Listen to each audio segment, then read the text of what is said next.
Full record ya. Oke, Selamat pagi semuanya teman-teman. Hari ini kita ada sesi mengenai cryptocurrency dan ideally memang kita semua di rumah kripto lebih banyak trading, tapi it's about time juga. dannya kasih seminggu. It's about time juga untuk ngerti kan soal kripto itu seperti apa sih, in case kita mau invest ya.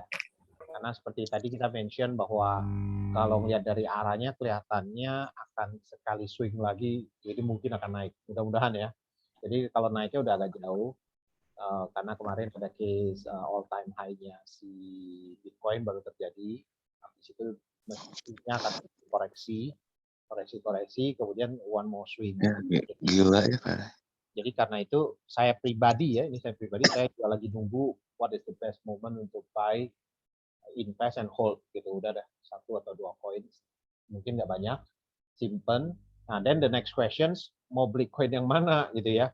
Jangan sampai kita beli koin yang secara teknologi atau secara kematangan maturity implementasinya sudah turun gitu. Nah, akhirnya saya kontak Ombre ini memang ahli review terhadap kripto secara fundamental. Udah lama dia review, dan saya tahu banget dari lama Ombre ngerti banget soal tokenomics, soal segala macam. Dan it's a good time juga untuk belajar gitu ya. Saya juga lagi main belajar bareng. Gitu. Ombre, saya persilakan ya. Oke, thank you untuk intronya Om Yudi. Sorry ya, ini nggak ada kamera karena lagi kerja, tadi aku udah jelasin. Jadi hari ini kita mau bahas soal fundamental. Waktu itu aku tiba-tiba di-invite sama Om Yudi buat minta coba jelasin dong teknologi kripto yang lagi bagus lah. Jadi kebetulan waktu itu aku pikir boleh aja saya isi karena pikir bagi-bagi ilmu lah, sharing lah. Jadi terus kepikiran, aku tanya, ini koin yang mau dibahas apa? Nah, itulah baru muncul itu. Jadi ya ini punya presentasi. Jadi hari ini saya sebagai speaker, saya udah lama di kripto, sebenarnya dari 2017 udah lihat kripto ya. Tapi dulu teknologinya banyak yang shady lah, banyak banget yang palsu sih kalau tahu. Nah, sekarang mulai aktif lagi di 2020 pas lagi bulan kemarin. Nah, ini baru mulai aktif review token, security-nya dari tech perspektifnya. Jadi kebetulan kalau background sih saya aslinya engineer ya, cuma karena dari dulu emang udah senang programming, jadi masih bisa baca bahasa program, terus masih bisa ngerti analogi program lah. Jadi aku ngerti sih, maksudnya ini teknologi gimana sih. Nah, di sini jadi kelebihan aku untuk ngertiin token mana sih yang ada potensi masih bagus sama enggak. Terus ya kalau tokenomic ya itu udah sering karena bisnis, karena kerja ya mau nggak mau harus ngerti ekonomi. Jadi ngerti ekonomi juga. Jadi tech ekonomi saya gabung di sini, saya jadi speaker. Nah ini. Nah, agenda hari ini kita bahas sih overall 3 atas permintaan. Ada Phantom, ada The Graph, ada DYDX. DYDX ini sebenarnya dari aku sendiri sih, karena menurutku masih ada potensi upside yang gede. Kalau untuk Phantom dan The Graph kan karena kemarin hype banget ya, terus kayak mau tahu apa sih bagusnya token ini, bisa nggak sih dibeli untuk di hook, kayak bayangkan kamu mau beli BNB, Ethereum, sama Bitcoin. Itu kan kalau kalian beli kan kalian rela ya beli, terus kalian tahan sampai ya setahun masih bisa lah. Tapi kalau misalnya saya feedback dulu ya Om. Jadi mudah-mudahan yang part 2 hasilnya bagus ya, karena itu sekarang koin saya yang paling gede ini sekarang. Oh, waduh. Oke. Nanti aku jelasin deh soal The Graph itu. Oke. Nanti aku akan jelasin soal teknologinya, tokenomiknya, ada potensi upside apa enggak. Lalu dia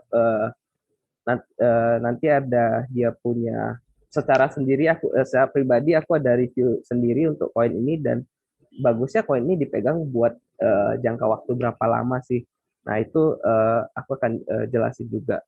Nah, oke. Jadi pertama kali kita mulai dari Phantom. Phantom itu kalau kalian tahu ada blockchain teori lama itu dikumpulkan oleh Vitalik Buterin. Dia menjelaskan soal kalau kalau sebenarnya di blockchain itu ada masalah antara scalability, security, dan juga desentralisasi. Nah, scalability, security, dan desentralisasi ini nggak bisa dipilih semuanya. Akhirnya harus pilih dua, paling maksimum dua, dan satu jadi kelemahan. Makanya kalau dilihat di sini, ini proof of work, ini teknologi ini kan Bitcoin. Dia desentral, benar, paling desentral di antara semua. Tapi security-nya oke lah, so-so. Tapi untuk scalability lebih parah lagi. Nah, makanya kalau kalian tahu Bitcoin kenapa lambat ya? Karena emang dia proof of work, kerjanya compute data terus, proses data terus. Nah, tapi nodes-nya banyak. Jadi desentral, tapi scalability sama security-nya oke, so-so. Tapi sebenarnya kalau security harusnya lebih tinggi lagi sih, kurasa kalau proof of work bisa lebih tinggi. Ini mungkin aku salah ambil sumber. Tapi untuk proof of stake, dia scalability-nya lebih tinggi karena stake ya, nggak perlu pakai banyak komputasi, tapi cukup pakai staking. Terus dia tapi tidak lebih terdesentral karena sistemnya berdasarkan koin. Makin banyak koin kamu, semakin kuat power kamu di network tersebut. Jadi kalau seorang punya 51%, nah dia udah otomatis punya voting power yang kuat di satu network. Dia bisa exploit ini network. Makanya proof of stake itu sebenarnya tidak terlalu desentral, tapi security-nya juga sebenarnya nggak lebih bagus dari proof of work. Nah, ini grafiknya kurang. Nah, ini PODC, proof of delegated gitu. Itu pakai teknologinya Tron. Yang ini kan BTC, yang ini BNB, yang ini Tron kalau salah, TRX. Nah, itu dia pakai proof of delegated. Jadi kayak dia proof of stake tapi pakai delegated nodes lagi. Jadi kayak ada ekstra yang meriksa.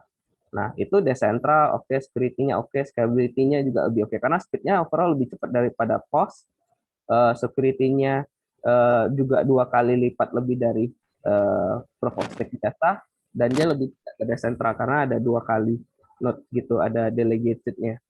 Nah, lalu muncullah sekarang, nah kalau ini kan kalau dijadiin simpelnya lah, sebutannya itu biasanya gini, ini generasi 1, blockchain generasi 1, ini generasi 2. Nah, ini juga sebenarnya masih generasi 2 sih. Nah, Phantom ini dia menjadi generasi 3. Kalau yang tadi ada Om Riki, Habar itu juga termasuk generasi 3. Sol juga generasi 3. Jadi sebenarnya apa sih yang beda dari mereka?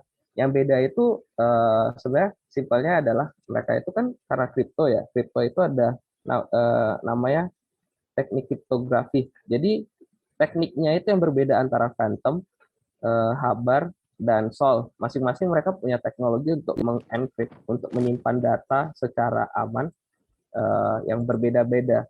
Nah, di sana yang jadi inilah perbedaan speed-nya. Nah, Phantom sendiri ini pakai teknik namanya lachesis atau asynchronous Byzantine fault tolerance. Ini agak susah jelasinnya. Nah, dia itu dia itu simpelnya gini. Konsensus itu ibaratnya kayak voting. Nah, kalau kita voting, kalau seluruhnya voting setuju nih. Nah, berarti ini berhasil gitu loh. Nah, kalau seandainya ada yang berkhianat gitu, misalnya dia nggak setuju, dia sebenarnya berkhianat tuh, dia berkhianat. Nah, akhirnya kan serangannya gagal karena nggak totalitas, nggak seluruh pasukan setuju gitu loh ternyata. Nah, itu masalah dari Byzantine fault tolerance. Ini Byzantine fault tolerance teknik. Byzantine fault tolerance itu teknik untuk inilah konsensusnya ya, model voting gitu. Jadi kalau bisa di atas 50%, dia pas gitu. Itu kan standar ya. Nah, kalau ini kayak di pemilu lah. Nah, kalau ini masalahnya ketika ada yang berkhianat jadinya nggak sejalan, akhirnya gagal. Nah, makanya muncul teknik namanya asynchronous Byzantine fault tolerance. Jadi itu sebenarnya dia kayak ini, saya notes-nya kepalanya. Nah, ini akan periksa ini akan periksa ini juga, dan dia periksa ini juga. Jadi double periksa. Jadi kemungkinan untuk salahnya lebih rendah. Dan setiap ini ada fungsi node sendiri. Jadi sebenarnya kompleksnya gitu. Jadi mereka nggak langsung proses transaksi yang terjadi di dalam Phantom ini terjadinya nggak langsung. Kalau di Bitcoin kan misalnya ada nodes banyak titik nih yang setuju. Nah, transaksinya jalan. Nah, kalau ini enggak, mereka dari satu titik ini mereka memveris ke titik-titik yang lain lagi, asinkronus dia. Jadi enggak secara bersamaan nodes ini saling memverif. Jadi mereka masing-masing punya vote. Nanti setelah vote-nya mereka dapat, misalnya ini udah setuju, ini dapat dari semuanya setuju, ini dapat dari semuanya setuju. Nah, ini baru jalan.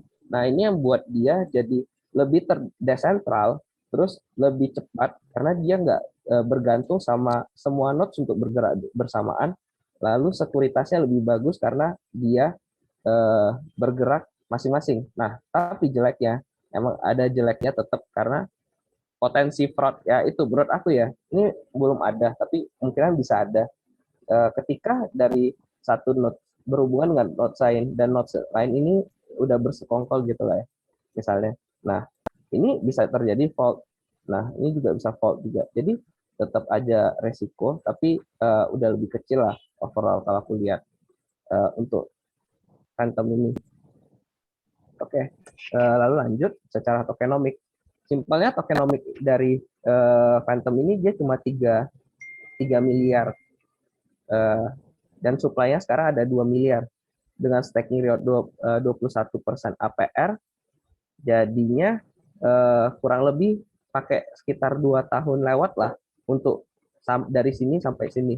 Jadi untuk tokennya disirkulasi perlu 2,5 tahun. Nah, sebenarnya kita pikirkan kalau udah tokenomik itu adalah kayak inflasi. Kalau kamu inflasi, sesuatu mata uang inflasi terlalu tinggi, resikonya adalah nilai kamu semakin rendah, value-nya semakin rendah. Karena kamu di sini bermain di market cap, terus desain di market cap, terus ada di value dari mata uang tersebut. Nah, kenapa orang bisa bilang Bitcoin berharga kayak emas? Ya karena Bitcoin itu gini, dia punya supply terbatas dan dia tidak bisa lebih dari supply itu. Nah, itu yang buat dia jadi spesial. Nah, kalau Phantom itu ya kayak gini juga. Dia juga ada supply terbatas, in circulation-nya banyak, stacking reward-nya kecil. Jadi, dia tidak terlalu cepat terinflasi. Nah, di sini yang harus diperhatikan selalu sih. Kenapa aku nggak orang sih banyak yang seneng ya kalau FR-nya gede, tapi dia kadang nggak sadar, kadang kita pakai pembelian APR ini versusnya adalah mata uang kita. Kalau seandainya naik dia terlalu kencang, tapi pembelian transaksi atau pembeliannya nggak begitu bagus, akhirnya malah ada gap. Nah ini gap nanti pasti akan ketutup nih. Jadi ya malah harganya malah turun, nggak bisa naik lagi.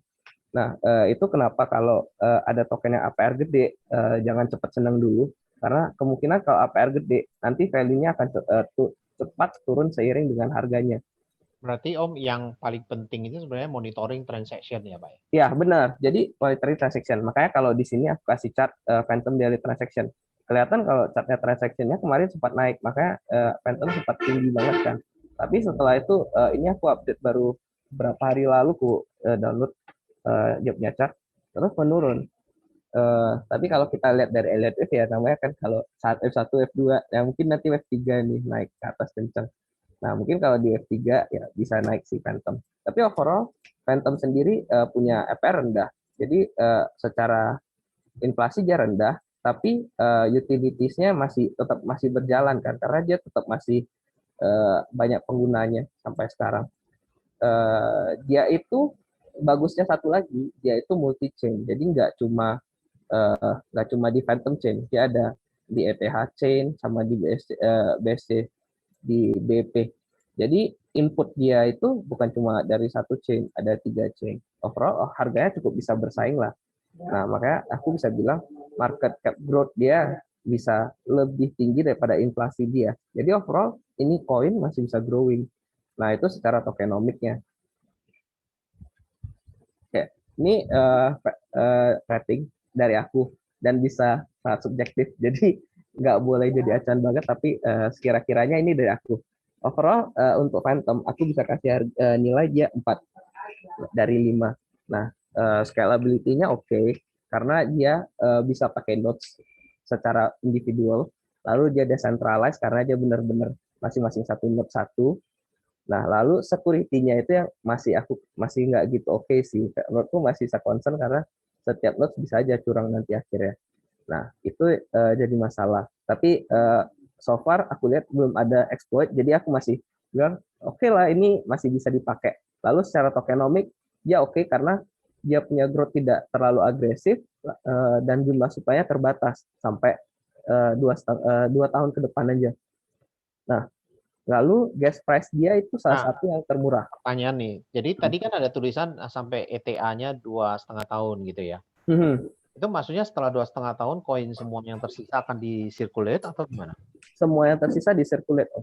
I Dia see. kan sekarang sistemnya stacking ya. Stacking itu nanti rewarded 12%. Jadi anggaplah semua FTM itu staked, jadi kurang lebih 2 tahun udah penuh lah semuanya. Tapi kalau nggak semua Phantom ke staked, ya bisa jadi lebih dari 2,5 tahun. Karena kan hitungannya apa FPR ya. Tapi aku nggak tahu ya, mungkin juga ini hitungannya blok. Karena aku belum karena aku kemarin cari untuk di stackingnya, dari sana tulisnya APR bukan per bloknya. Kalau eh, per blok itu jadi dia tetap kayak di cake lah. Kan kadang ada tulis berapa blok sisa. Nah, Betul. kalau kalian tahu lihat di berapa blok sisa itu berarti cuma ada berapa token sisa. APR-nya itu nanti berubah sesuai berapa banyak yang stake. Semakin banyak yang stake, nanti nilai APR-nya semakin turun karena blok tetap, tapi APR-nya yang berubah sebanyak dengan orang yang staking. Oke. Nah, di situ. Nah, aku nggak tahu dia pakai blok atau sistem APR. Kalau dia pakai sistem APR bisa lebih dari 2,5 tahun, tapi kalau pakai sistem blok pasti otomatis 2,5 tahun pasti full. Oke. Oke. Untuk Phantom. Jadi untuk hold Phantom, aku setuju boleh. Kok Phantom boleh di hold, dia bisa kayak mudah-mudahan lah ya, dia bisa kayak BNB kalau emang benar-benar networknya aman sampai nanti dan hype-nya dapat. Nah, Phantom boleh di hold. Nah, next is the graph. The graph itu simpelnya Google untuk blockchain. Jadi dia khusus kerjanya adalah memetakan dan menyusun data. Jadi setiap setiap aplikasi kayak nih di app, aku jelasin soal di apps ya. Di apps itu kayak kamu buka PancakeSwap di wallet, itu kan di apps namanya. Nah, di apps itu ada database. Database-nya itu kan tetap gimana ya? Tetap online ya dan tidak terdata. Nah, dengan kerjanya si The Graph ini, kerjanya adalah memetakan data-data yang ada. Misalnya kayak ini. Eh, ini aku jelasin flow-nya deh. Ini di apps, anggaplah Pancake, karena kita paling familiar semua sama Pancake ya. Pancake itu bikin transaksi dan diproses ke smart contract. Jadi ketika kita pencet swap, yang terjadi itu adalah transaksi. Transaksi dari kita punya wallet, dari wallet kita ke smart contract yang isinya adalah wallet orang, wallet developer lah. Nah, kita mau swap sama token micin lah, sebutlah Kili. Misalnya kita mau swap Kili dari kitabnya BNB. Nah, kontrak ini isinya adalah jika kamu orang ini ada mengirimkan BNB, maka kirimkan balik Kili. Simpelnya gitu. Smart contract itu langsung eksekusi. Jadi nggak ada pihak ketiga otomatis. Nah, ketika kamu kirim BNB kamu ke smart contract, nanti dia akan proses. Kili-nya akan dikirim dari developer ke wallet kamu. Nah, di sini terjadi proses transaksi smart contract. Nah, ini event lah kalau di sini di GraphQL. Nah, ini karena berjalan paralel, jadi selain keluar dari transaction, dia akan pindah ke queries, ke catatannya GraphQL. Ada resan, ntar dulu deh, aku selesai ini dulu deh.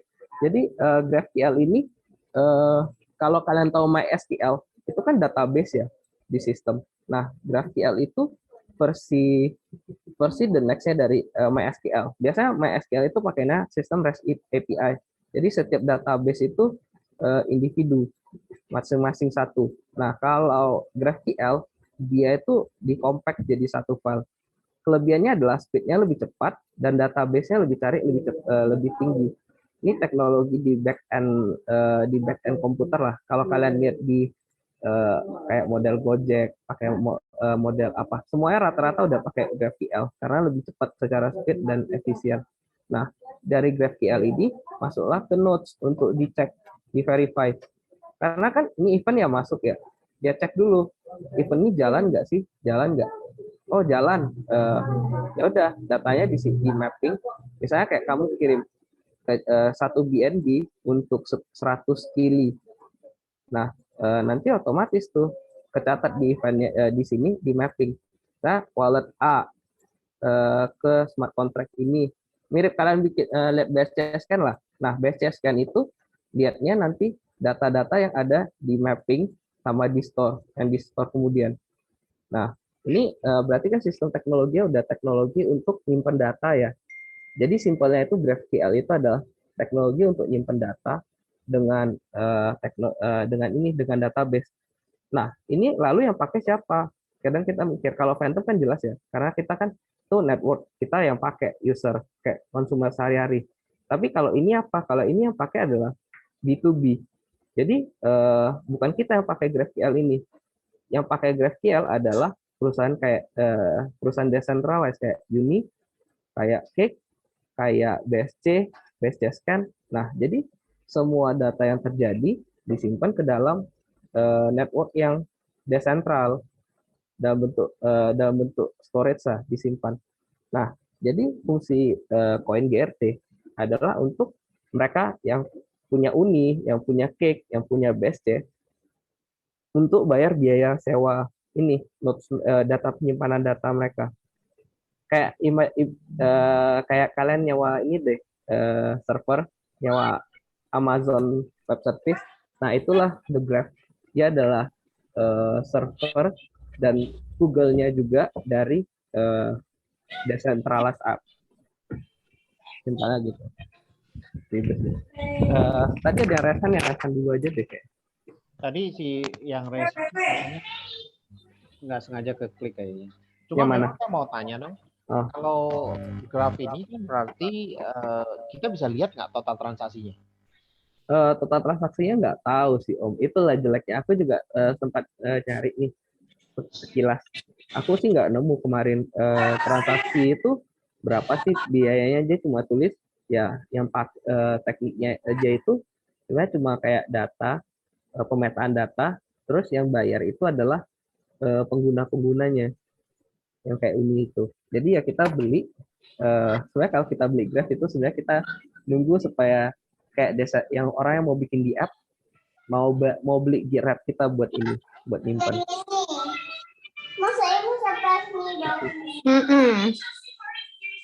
Ini untuk tokenomik dari Graph itu ada 10 billion maksimumnya itu di dalam 5 tahun, lalu 4,7 billion di circulation saat ini. Nah, buat aku ini red flag sih, karena 97% tokennya itu adalah dari backer. Jadi kayak mereka dia ada pembagian orang yang ngerjain ini proses indexingnya, yang ngubahin data dari data-data transaksi diubah jadi ke database. Nah, itu dibayar sama The Graph dengan GRT. Berarti ada satu GRT gratis dong. Nah, dan itu overall udah makan kurang lebih totalnya 87%. Karena selain itu ada investornya yang di awal, terus ada yang sistemnya orang yang ngajarin. Berarti kayak sebenarnya bukan ngajarin sih kalau aku lihat, berarti kayak marketing dia. Jadi dia yang marketing ke di apps. Jadi ini udah kayak perusahaan lah, kita kayak invest ke perusahaan gitu. Kita invest ke perusahaan dengan orang yang dengan saham yang cuma 17, pasang sendiri.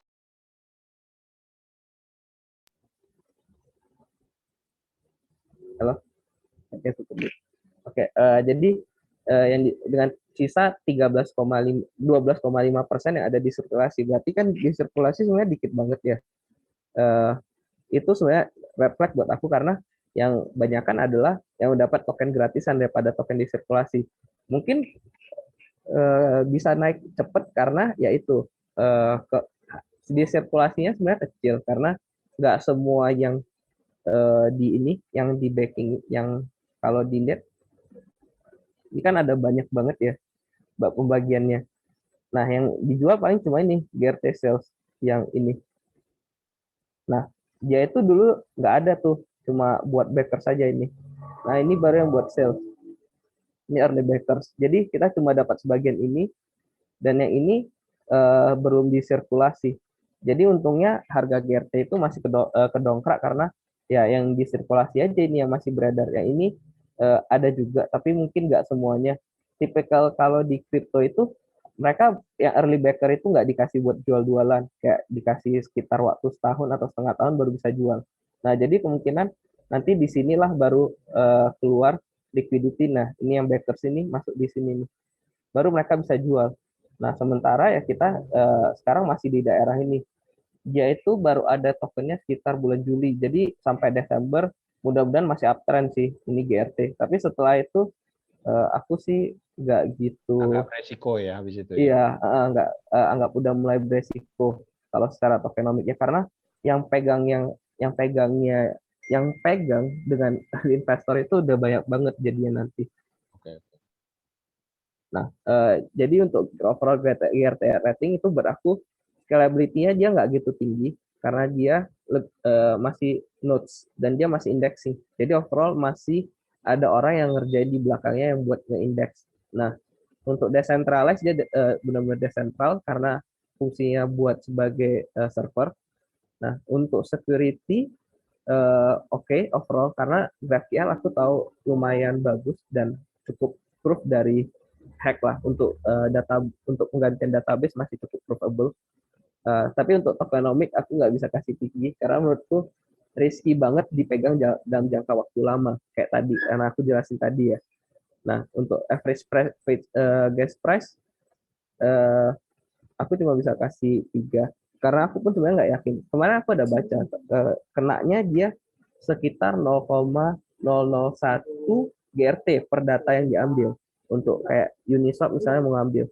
Itu yang aku tahu, tapi aku nggak yakin dia kenanya berapa sebenarnya. Tapi kurang lebih kayak gitu.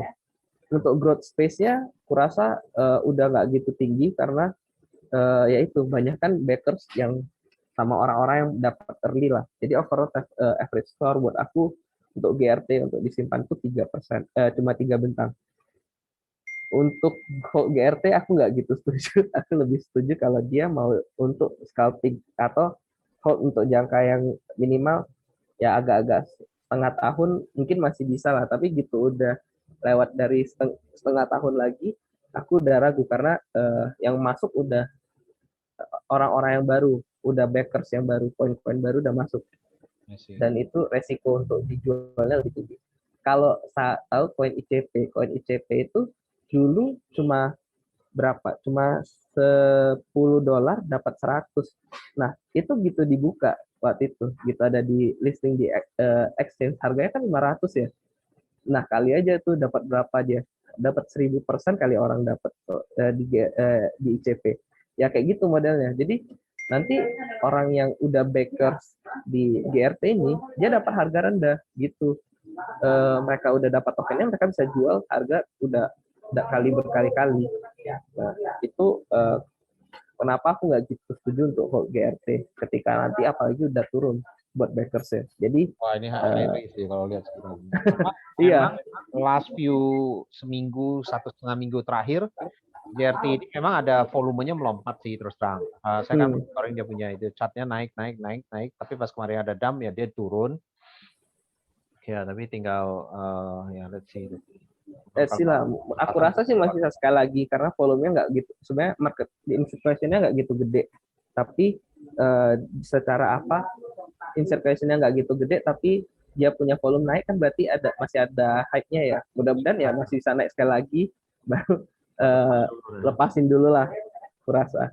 Nanti kalau backersnya udah masuk, harga udah turun, baru buy lagi, udah nggak masalah. Masalahnya memang di backersnya. Oh, bentar ya. Buat yang lain, kalau ada yang mau tanya, silakan ya, mau di chat atau mau hai,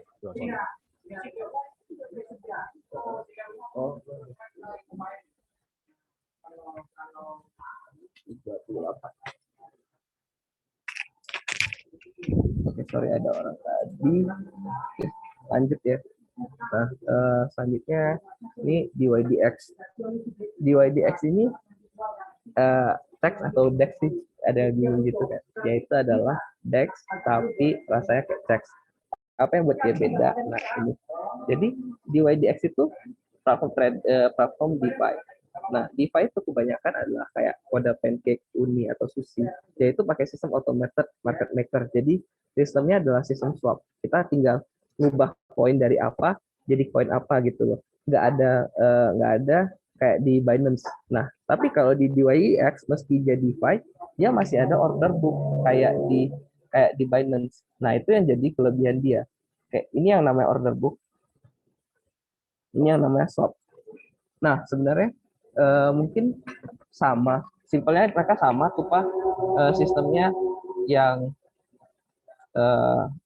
apa gimana ya? Kalau kita nge-swap itu dia sistemnya gini, harganya itu otomatis dari banyak jumlah token. Semakin banyak token semakin murah. Tapi kalau di sini di order book kamu bisa jual berapa aja. Sebenarnya harga lebih gampang naik di order book karena kalau misalnya kamu udah token circulation-nya banyak dan orang hype-nya tinggi, dia lebih cepat. Tapi kalau udah token yang hype-nya tinggi banget ya, misalnya, nah itu bisa lebih cepat lagi karena dia semakin cepat, semakin slope dia. Tapi nanti drop-nya juga cepat. Nah itu kelemahan kalau pakai swap. Dan harga nggak ditentukan oleh kita sendiri ya. Kalau di order book kan kita yang tentuin kita mau jual berapa. Misalnya kita beli di sini, terus kita mau jual di sini. Itu kan standar ya, namanya jual beli dagang order book. Nah kalau ini nggak, kita nggak bisa tentuin. Ini yang tentuin adalah pasar otomatis, automated market dengan bentuk slope kayak gini. Nanti kalau misalnya harga barangnya makin dikit, harganya makin tinggi, makin cepat tingginya. Nah tapi kalau barangnya masih banyak, harganya malah makin cepat drop. Nah, makanya di situ susahnya dari AMM. Kita nggak bisa jualan dengan harga yang kita mau, tapi kita harus ikutin pasar. Nah, DYDX ini adalah DEX yang layaknya CEX. Nah, itu kenapa dia potensinya bagus dan dia itu adalah decentralized. Kalau kalian di grup ngeliatin Om Adi itu kan di Malaysia ya, kelihatan dong kalau dia waktu itu ada masalah tuh struggling sama Binance. Binance itu keblok kan, dia nggak bisa akses. Sama dengan di Singapura dan di China. Nah bahkan di China lebih parah, sampai semuanya nggak bisa akses. Nah jadi di YDX ini solusi buat trading, tapi yang nggak mau di apa di centralized exchange lah, biar aman gitu, bisa imun dari pemerintah. Nah di sini kelebihan di YDX. Nah di YDX ini sebenarnya kan trading platform ya. Terus ngapain sih ada tokennya? Tokenomiknya buat apa? Nah, ini jelasin. Jadi tokenomiknya maksimum supply-nya cuma 1 miliar dan sekarang cuma ada 56 juta. Nah, sebenarnya kan kelihatannya tinggi banget ya. Dia punya nanti upside-nya. Resikonya sebenarnya di sana sih, upside dia tinggi banget. Staking reward-nya sebenarnya kecil, cuma 10%, tapi dia itu ada sistem namanya rewarding. Misal kita trading di platform dia, dipakai di YDX. Nanti semakin banyak kita trading, nanti semakin besar kita dapat bonus di YDX. Sebenarnya dia itu mancing supaya kita pakai di platform dia, terus kita dapat airdrop-nya lah. Ibarat kalau di Binance kan kebalik ya, kalau kita belanja trading di Binance, BNB kita dipotong. Tapi kalau di sini enggak, kita dipotong USD, nanti dapatnya di YDX. Nah, ini yang menarik dari di YDX sih. Jadi nggak sekedar cuma jadi trading platform, jadi dia kayak ada kasih bonusnya, lalu ada sistemnya namanya governance. Jadi governance ini ibarat di semua token ada itu. Fungsinya adalah untuk nunjukin arahnya ini platform mau kemana sih. Kayak di Ethereum itu kebanyakan yang pegang itu adalah miner. Kenapa proof of stake-nya dari Ethereum itu susah di-approve? Karena mereka harus konsensus sebelum di-approve. Misalnya si Vitalik ajuin, dia mau bikin proof of stake, ada kuota quorum yang harus diselesaikan, misalnya harus 50%. Nah, ketika kuota quorum nggak sampai 50%, berarti ini nggak disetujui. Nah, di situ masalahnya. Ketika kuota quorum nggak disetujui 50%, akhirnya gagal. Nah, karena sebagian besar ETH adalah miner, otomatis 55 otomatis sering gagal kan proof of stake. Nah, itu kenapa proof of stake-nya Ethereum itu banyak politik ya, karena sebagian besar holder ETH adalah miner dan mereka nggak mau sampai sayang dong mereka punya VGA, makanya mereka sering tunda-tunda. Jadi kenapa Vitalik bisa bilang 2 tahun lagi dan aku tuh mungkin bilang 2 tahun lagi ya karena itu tunggu sampai mesin mining mereka udah jelek, akhirnya baru mereka mau rela ganti dari proof of stake jadi proof of work jadi proof of stake. Nah, itu juga sama di DYDX ini ada sistem government. Nah, nanti government-nya ini nanti bisa ajukan bermacam-macam. Mungkin dia bisa ajukan fee-nya rendah atau zero fee, terus atau airdrop-nya dikecilin. Nah, itu fungsinya dari apa ya DYDX ya. Sebenarnya kita bisa untungnya di sini sirkulasinya sebenarnya rendah. Jadi potensi upside-nya masih gede. Tapi sama kayak GRT tadi, ketika dia udah lepas semua, yang investor ini sama employee ini, sebagian besar nilai sudah dia lepas semua. Nah, ini risk besar buat kita, karena investor bisa jual. Ini kasusnya sama kalau kayak kalian lihat Coinbase. Coinbase itu investornya udah early banget dari dulu, si Gary. Nah, Gary itu udah invest lama banget di Coinbase gitu. Coinbase IPO dan mereka udah bisa jual, mereka punya kepemilikan saham, harga Coinbase emang naik sebentar, habis itu turun terus sampai sekarang. Nah, kurang lebih kayak gitu. Ketika kebanyakan investor di awal, resikonya adalah harga cenderung upside untuk beberapa saat pertama. Tentu investor berusaha untuk spread mereka punya penjualan pelan-pelan lah supaya mereka bisa dapat untung lebih. Itu taktik juga sih, taktik whale. Jadi ini sebenarnya ya agak riskinya karena ini sebagian besar adalah punya investor, punya employee, punya input the employee. Jadi resikonya di situ. Tapi untuk ininya sebagian besarnya adalah untuk komunitas. Jadi kayak masih 50-50 komunitas sama investor lah. Nah, untuk setelah 5 tahun dia cuma 2% inflasi, berarti sama kayak inflasi kita lah secara fiat biasa. Overall untuk ekonomik so-so sih, nggak terlalu jelek, nggak terlalu bagus, tetap aja ada masalah karena 50-50 ya, nggak, investornya nggak kecil, tapi biasa kalau namanya perusahaan nggak mungkin dong nggak ada investor. Nah, di situ. Om Rey, itu ada yang nanya tuh, Oh. Om Elliot Baga Wicaksono. Izin tanya, bagaimana kita tahu AMM, automatic market maker dari suatu koin sedang aktif atau enggak? Oh, automated AMM itu otomatis aktif kok. AMM itu selalu aktif. Itu selalu ada di namanya PancakeSwap di manapun lah. Pokoknya di jaringan yang sistemnya swap. Kalau kamu beli koinnya pakai swap, itu udah otomatis pakai AMM. Karena konsep AMM itu kan dia ada aplikasi yang matchmaker kan antar liquidity provider, pool atau gimana sebenarnya? Nah, iya, dia cocokkan sama liquidity provider. Makanya kalau kalian di staking web staking apapun ada namanya LP. Nah, LP itu adalah liquidity-nya. Semakin banyak liquidity-nya, nah semakin ya kayak gini kurvanya. Nah, ini kan LP ya, liquidity provider. Misalnya dalam isi sini adalah CoinCake sama BNB pair-nya. Nah, kalau cake-nya semakin banyak, harga cake akan semakin turun cepat. Nah, kalau harga cake-nya semakin dikit, cake-nya semakin cepat naik. Cake salah satu termasuk koin yang oke lah menurutku, meski APR dia tinggi, tapi dia punya outflow bagus, jadi harganya bisa stabil. Itu singkat intronya sih. Jadi AMM itu cuma teknik dari semua DeFi yang pakai beli tukar koin pakai swap. Jadi dia otomatis pakai namanya kurva, inilah kurva AMM. Ini standar dari Uniswap. Uniswap udah pakai, Kip udah pakai, dan banyak lagi yang udah pakai. Semuanya pakai kayak gini. Jadi simpelnya adalah semakin sedikit koin, harga semakin naik, pasti naik. Semakin banyak koin, harga semakin turun jauh. Sebenarnya kalau Simpelnya. diperhatiin koin-koin konsep liquidity provider sama swap ini sebenarnya sama seperti yang dipakai di forex ya. Forex juga ada LP. Aku kurang tahu sih Om kalau di forex, tapi yang jelas itu kayak sebenarnya mungkin supply demand, cuma dia ubah jadi satu kurva gitu. Nah itu teknik AMM. Cuma kalau untuk di forex aku kurang tahu ya liquidity provider itu gimana. Tapi yang jelas liquidity provider itu ya simpelnya kayak gitu.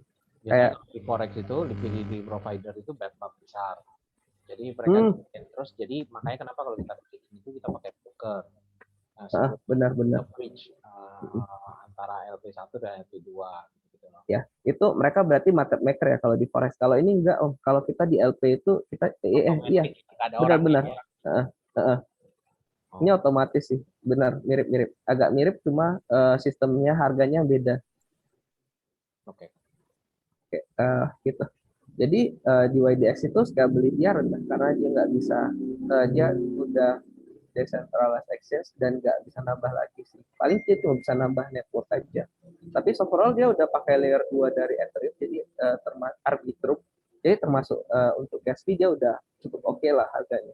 Untuk decentralized dia decentralized, tapi namanya exchanges pasti ada centralized point-nya. Jadi masih nggak bisa full 5 karena tetap masih ada orang yang ngurus dan nggak bisa pure government, ada server juga kan. Nah, di situ kelemahan dia. Untuk security, dia sejauh ini belum ada exploit. Dia bukan cuma bisa spot loh, dia bisa futures juga. Jadi kalian bisa futures trading, pakai wallet kalian, nggak perlu ke exchanges. Nah, itu kelebihan dari DYDX. Nah, untuk tokenomic aku kasih 3 karena dia 50%-nya masih ada di investor. Jadi ada potensi dibanting, tapi ada potensi upside-nya juga sampai beggar. Jadi agak 50-50 sih ini overall untuk DYDX. Untuk growth space dia masih, aku bilang masih banyak. Overall untuk aku dia itu 4 bintang. Untuk di hold boleh, tapi paling cuma sampai 5 tahun karena 5 tahun itu baru dilepas sih kalau nggak salah, setahu aku ya 5 tahun baru dia lepas di investor. Nanti aku coba cek pastinya berapa tahun dia baru lepas ke investor dia punya token. Jadi summary hari ini, FTM boleh hodl, QRT itu saran aku scalp under setengah tahun kalau dari sekarang. Kalau di YDX itu boleh di hold sampai ya 3 tahun 4 tahun mungkin masih oke. Question dong. Boleh. Ayo. Terus terang saya suka meskipun masih satu tiga atau berapa saja tidak slide, tapi dari orang nggak jelas Om suaranya. Halo, suara saya kedengeran nggak? Dah, oke, udah kedengeran. Sorry. Jadi thank you ya. Terus terang saya agak tertarik dengan sharingnya karena sharingnya itu kalau saya tangkap sangat sistematis, jelasin poin demi poin, couple slide, tapi kita langsung ngerti loh kondisinya kayak apa. Berarti GRT gue mesti gue lepas cepat, itu yang pertama. Tapi ada pertanyaan nih, sebenarnya ada titipan orang direct message gitu. Boleh. Nanya gue gini, dia bilang, which is sama dengan saya, kenapa kamu nggak ngebahas koin-koin yang istilahnya big cap yang udah orang lain gitu loh. Big cap yang biasanya orang kalau bahas koin fundamental, orang taunya bahasnya big cap instead of altcoin. Oke. Aku kenapa milih kayak gini? Karena gimana ya? Kita kan kalau kita main di crypto sebenarnya kan adalah cari market capital ya. Cari capital. Kalau cari capital, kalau kita cari cap-nya udah gede, potensial upside kita udah lebih rendah ketimbang market yang masih kecil. Simpelnya sih menurut aku sih gitu ya. Jadi aku untuk mendapat untuk buat orang supaya tertarik gitu ya. Kadang aku kayak mikir poin yang masih ada potensial, kayak kan kita kadang mau dong cari the next Ethereum gitu loh, atau the next BNB. Koin mana sih yang ada potensialnya yang secara secara potensi masih bagus lah bisa dibeli, dan nggak cuma ya meme coin ya tetap aja sih bisa cuan secara kapital, cuma ya aku kurang gitu setuju aja secara pribadi ya. Menurut aku nggak guna kalau akhirnya kita bikin crypto cuma buat meme. I see. Oke, oke. Nah, kalau FM sendiri kan saya juga lihat chartnya ya. Kelihatannya dia baru saja capai New item high kemarin. all time high kemarin, betul. Mm-mm. Oh, biasanya tapi kalau mau enter mungkin mesti nunggu atau what do you think?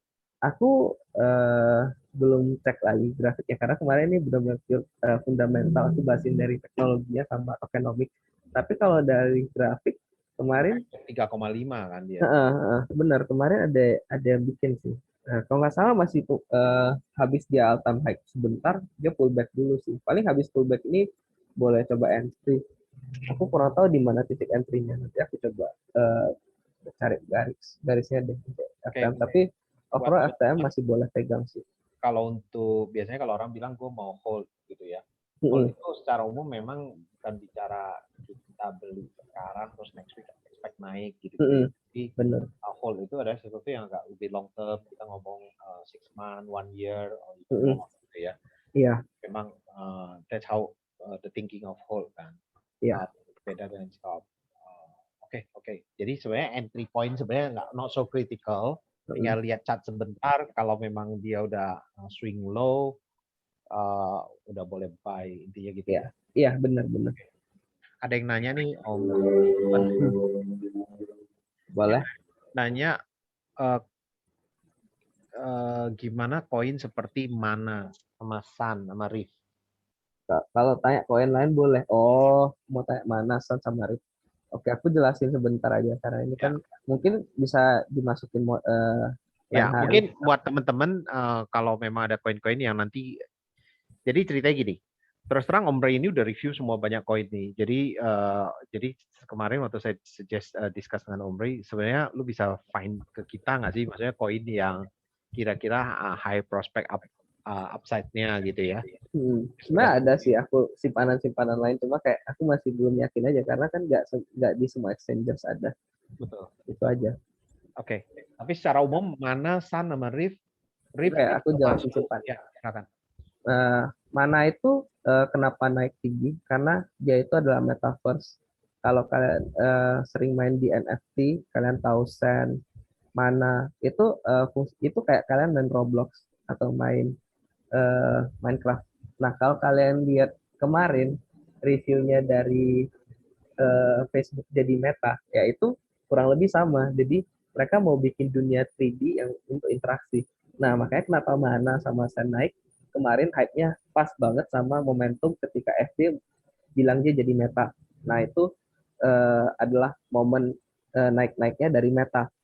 Singkatnya kalau sekarang gitu. Memang yang kayak Minecraft atau aplikasi kan sekarang zamannya orang Zoom kan. Terus saya sering lihat itu ada aplikasi saya lupa namanya yang kita bisa ngedesain ruangannya, terus habis itu kita present.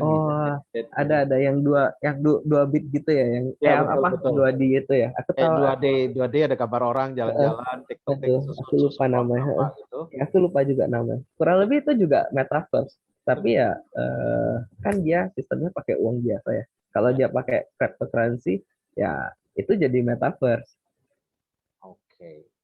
Kurang lebih kayak gitu. Jadi kayak dia bikin dunia sendiri. Nah, kalau Sun itu sebenarnya ini koin yang paling abstrak sih. Ini koinnya si Justin Sun. Fungsinya kalau nggak salah dia sebagai government-nya dari TRX sih. Jadi aku kerasa kayak Justin Sun sendiri untuk ngejualin koinnya untuk TRX ini, dia promosikan teknologinya itu nggak gitu gencer. Jadi aku nggak gitu oke sih untuk Sun. Tapi kalau kalian percaya sama Justin Sun, ya boleh aja pegang. Karena Justin Sun sendiri sebenarnya anak ajaib ya, jenius sih aku bilang. Cuma yang jeleknya itu dia benar-benar pinter, tapi untuk marketing kayak kurang. Jadi ya tetap kalah sama koin-koin gede sekarang. Kalau Riff, simpelnya itu adalah dia DeFi-nya dari Polkadot kalau saat terakhir. Nah, Tapi sampai sekarang kan Rift sendiri programnya gitu-gitu aja, nggak ada kelebihan. Terus stakingnya oke lah 12%, tapi nggak semua orang seneng sama angka segitu. Ya, jadi kekurangan dia ada di sistem dia yang masih terbatas dan dia punya staking reward ya kurang. Oke. Manas dan Sun. Sun kali maksudnya. Ya, karena kalau setahu saya Sun belum naik deh. Nah, Sun nggak naik, Sandbox. Sandbox, oke. Sandbox itu sama kayak mana? Betul, betul. Soalnya kalau Sun yang itu nggak naik. So. Ya, Sun, betul, betul. Dia tinggal nggak naik. Tapi mana yang naik signifikan? Mana naik signifikan? Nah, by the Karena way, lebih mirip. kalau lagi naik kayak gitu, ini dunia yang terus terang kalau di crypto itu kan banyak orang nggak ngeliat fundamentalnya untuk trade ya. Benar. Jadi lebih ke arah hype. Ada teknologi bagus, marketingnya nggak terlalu bagus, nggak jadi apa-apa juga loh. Iya. Sebut aja lah kayak yang koin-koin meme kemarin, Shiba sendiri nggak ada chain sendiri. Ngomong sih mau bikin chain sendiri, tapi sampai sekarang kan belum ada. Terus kayak Elon Doge itu juga naiknya kenceng banget. Tapi ya itu juga cuma numpang chain, Loki gitu-gitu semua numpang chain. Mereka nggak ada teknologi spesial. Tadi pagi saya ngobrol sama Dian kan, saya bilang waktu zamannya AMC, short dan sebagainya semua waktu harganya melonjak gitu ya. Terus karena hype-nya seru banget, saya juga akhirnya join maksudnya live YouTube-nya orang-orang US yang saya community yang dukung intinya gitu ya. Terus practically maksudnya di level retailnya ya. Practically mereka buy itu nggak mikir sih terus terang. Bener. Mikir too much, begitu yang lagi hype apa orang terjun, sesimpel itu aja. Iya. Bener banget, FOMO-nya itu bener-bener banget ada kalau di. Dan duitnya banyak kan, jadi mereka banyak ini kan. Bener, ngerinya di sana sih. Cuma ya kalau ride the hype train ya boleh aja. Cuma ya hati-hati tetap. Ini ada JS tanya, Om Ray, sekarang kan lagi booming crypto gaming. Secara fundamental ada yang recommended nggak sih? Tetap paling simple adalah XC sih kalau buat recommended crypto game fee. Tapi kalau yang buat yang lain, overall gimana? Aku juga ada coba kemarin game fee 1, 2. Tapi ya in the end game fee yang aku beli ya nggak turun. Karena ya itu penting ekonomi di dalam game fee tersebut. Kayak kalian lihat tokenomik dari crypto lah. Kalian harus lihat juga kalau game fee ini tokenomiknya oke nggak sih? Ibarat kalau dia sering kasih free money gitu, free token. Kalau kalian terlalu sering dikasih free token, emang seneng ya kalau pakai yang main game fee. Tapi kalau inflow-nya rendah, maksudnya orang yang beli koinnya rendah, resikonya di kalian itu ya kalian malah jadinya kayak cuma naikin value-nya nggak nambah, cuma jumlahnya doang angkanya aja nambah, kayak koin kalian nambah tapi value kalian tetap gitu loh. Jadi itu yang harus dibalancing kan. Jadi X itu salah satu game fee yang udah balance. Kalau kalian lihat X-nya tiap hari ada yang beli, terus transaksi X-nya gede, terus SLP-nya ya dia meskipun harga XS tetap naik, harga SLP nggak selalu naik, cenderung turun karena ya orang main XC dapat SLP-nya dijual. Nah, SLP turun terus tuh itu kenapa ya kayak gitu. Jadi mau main XC ya boleh aja, kalian beli XC-nya, kalian jual SLP-nya. Ntar kalau udah rasa cukup ya kalian jual lagi XC-nya lagi balik buat dapat ETH. Ya standarnya gitu sih. Jadi XC itu salah satu game fee yang bagus karena tokenomiknya udah bagus. Jadi dia punya inflow sama outflow udah di taraf yang sejajar atau bahkan inflow-nya lebih. Tapi dengan dia ada DeFi sebenarnya aku agak ragu sih karena APR-nya cukup gede ya. Jadi resikonya adalah XC-nya itu semakin banyak, tapi value-nya ya ternyata nggak naik lagi masalah di sana. Tapi untuk short term biasa kalau ketemu barang APR gede untuk short term 3 bulan itu biasa masih stabil, sama kayak Cake waktu itu kan dia orang baru sadar ya ketika APR 100-an, wah ada token APR 100 nih, kayak kalian simpan duit setahun jadi 2 kali lipat gitu loh, orang kan pengen ya. Nah di sana hype-nya naik tuh Cake, makanya Cake harganya naik dari berapa langsung naik sampai tinggi. Tapi untuk sekarang kan dia udah tinggal 80-an ya, karena udah semakin banyak stake, jadi reward per bloknya semakin dibagi.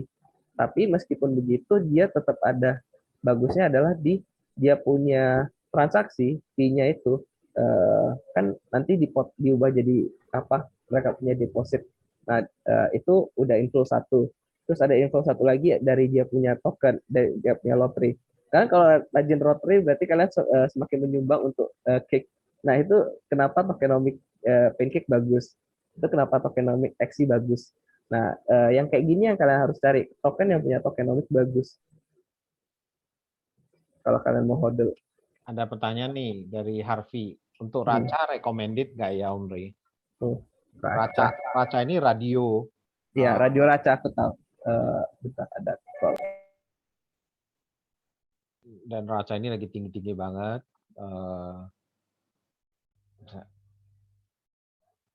Tunggu ya.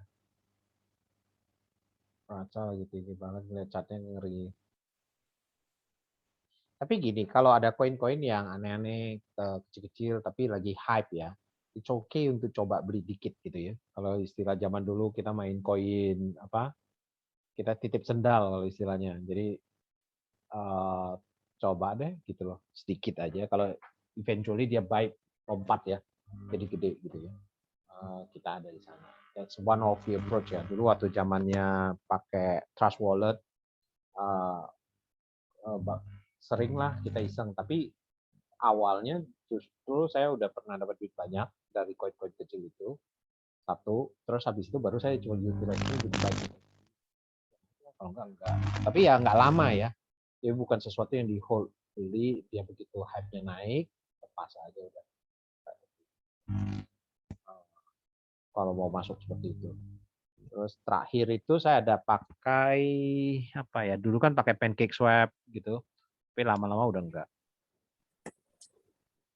Udah, oke. Sorry tadi ada telepon.